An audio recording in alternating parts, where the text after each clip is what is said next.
परेशानी से जूझ रही है, एक बेटी किस कष्ट से जूझ रही है, एक बेटा किस चुनौतियों से जूझ रहा है, एक बाप किस तरीके से घर चला रहा है, उन समस्याओं को वहां बैठा हुआ अधिकारी कभी नहीं समझ सकता। लेकिन नेता के पास वो है कि वो एक एक घर में जाकर के आपके दरवाजा खटखटा करके आपके पास पहुंच करके आपके दुख और सुख समझ भी सकता है और उसको बांट भी सकता है।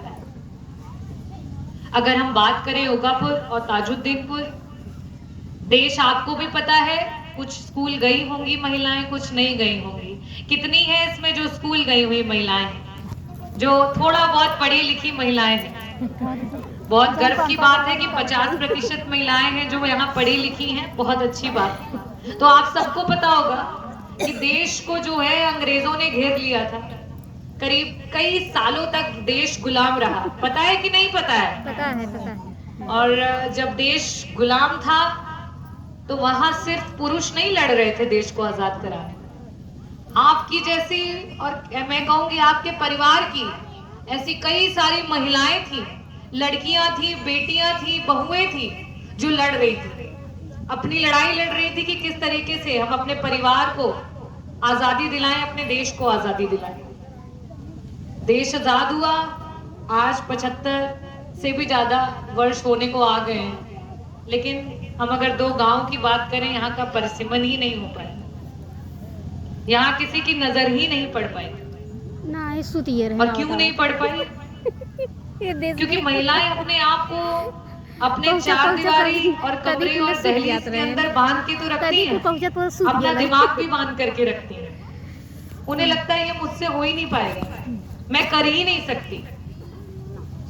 अरे जो भी रहे मन सेधु करिए, हम के तो ना, हम ना कर पाए।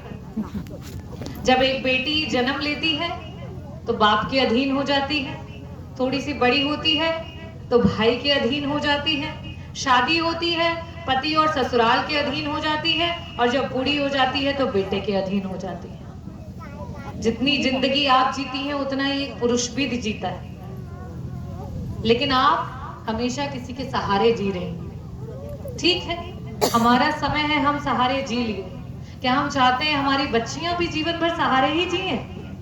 क्या यही चाहते हैं? नहीं, नहीं। उनकी बच्चियां भी ऐसे ही किसी के सहारे जिए कि हम अगर कोई विधायक करे, आज रागिनी आई है, एक लड़की है, एक महिला है, वो आई है तो उससे क्या मिलेगा, क्या मिलेगा, और उसके बाद कोई पुरुष कल को आए तो हमें क्या मिलेगा। आपको ये सोच ही नहीं रखनी है। आपको मैं बता दूं, कोई विधायक बड़ा नहीं होता, कोई मंत्री बड़ा नहीं होता, मुख्यमंत्री प्रधानमंत्री बड़ा नहीं होता। अगर सबसे बड़ा कोई होता है वो जनता बड़ी होती है, आपकी ताकत बड़ी होती है, आप सबसे बड़ी हैं, आपसे बड़ा कोई नहीं है। लेकिन कौन समझाएगा? क्योंकि जो समझाएगा उसको तो फिर डर लगने लगेगा ना, कि जिस दिन ये महिलाएं समझ जाएंगी तब तो ये वोट पति के बोलने पे और बेटे के बोलने पे थोड़ी दबाएंगी, तब तो ये अपना दिमाग लगाएंगे, अपने समझ से ये अपना मतदान करेंगे।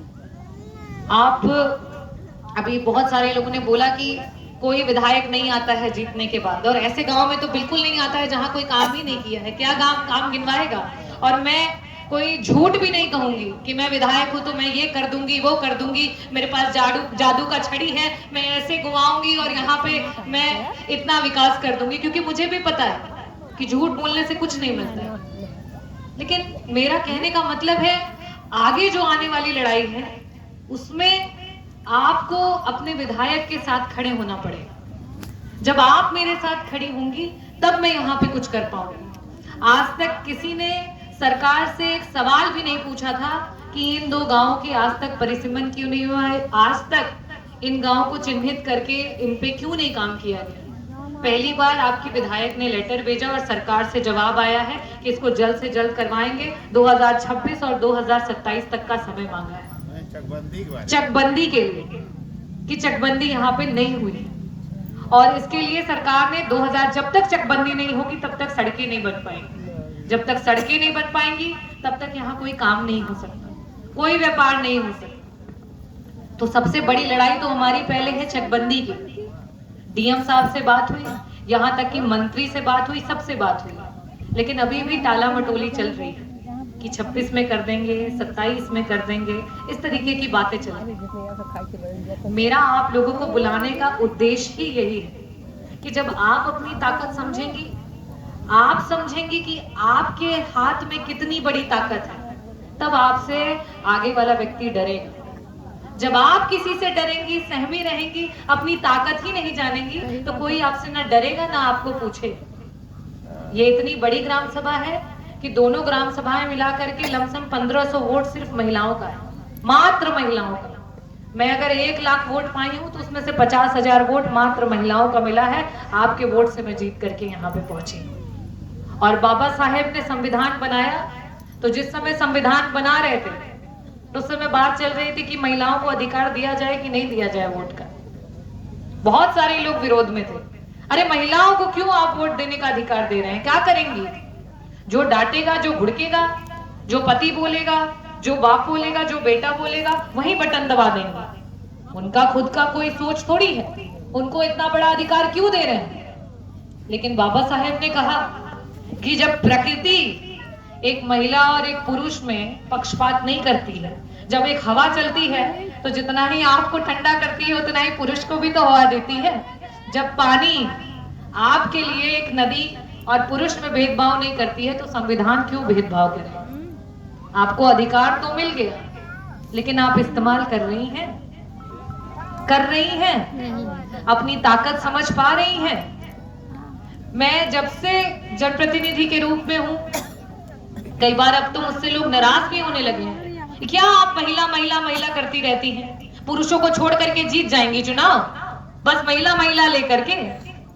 तो मैं उन्हें ये समझाती हूँ कि जो ये प्रकृति है उसके 2 बच्चे हैं, एक महिला और एक पुरुष।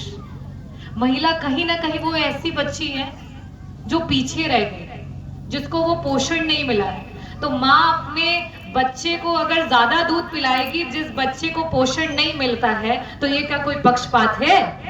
जो बच्चा तंदुरुस्त होके आगे बढ़ गया वो तो बढ़ ही गया है, जो बच्चा पीछे रह गया है वो हम महिलाएं हैं। और हमें अपने आप को आगे बढ़ाना पड़ेगा। सब कहते हैं अरे आप क्या महिलाओं को बुलाती हैं? अधिकारी बोलते हैं महिलाएं आ जाएंगी आपके बुलाने से। वो तो जब कुछ देंगी, कुछ बांटेंगी तब वे आएंगी, वरना तो अइबे नहीं करेंगी। मुझे बड़ा बुरा लगता है। अच्छा, पुरुष इतने आत्मसम्मानी हैं कि उन्हें आप बुलाइए बिना बांटे वो आ जाएंगे। हमारी महिलाएं ऐसी हैं कि उनको जब अधिकार के लिए बात करनी हो, जब उनसे बात करनी हो कि आपको क्या काम करना है, आपका क्या अधिकार है, आपका क्या सम्मान है, तो बांटना पड़ेगा। मैं जब यहाँ भी आई थी तो पता नहीं कोई बोल रहे थे कि अरे सही से प्रचार नहीं हुआ। कल झुट्टे बोला गया होता कि कंबल बटाएगा बटाएगा, तो अभी तो पूरा का पूरा जो है यहाँ पे भर गया होगा। मुझे इन बातों से कष्ट होता है, क्योंकि महिला की छवि इसी में छोड़ दी गई है कि ये गांव की महिला सिर्फ कुछ बांटने पे ही आएगी आपसे मिलने, उसको और किसी चीज से फर्क नहीं पड़ता। क्या ये सच है? मुझे हाथ उठा के बताइए, क्या ये सच हो सकता है? नहीं हो सकता ना। महिला तब भी आ सकती है। एक महिला जब प्रसव के दौरान एक बच्चे को जन्म देती है तो पूरे शरीर में जितनी हड्डियां टूटे उतना दर्द सह करके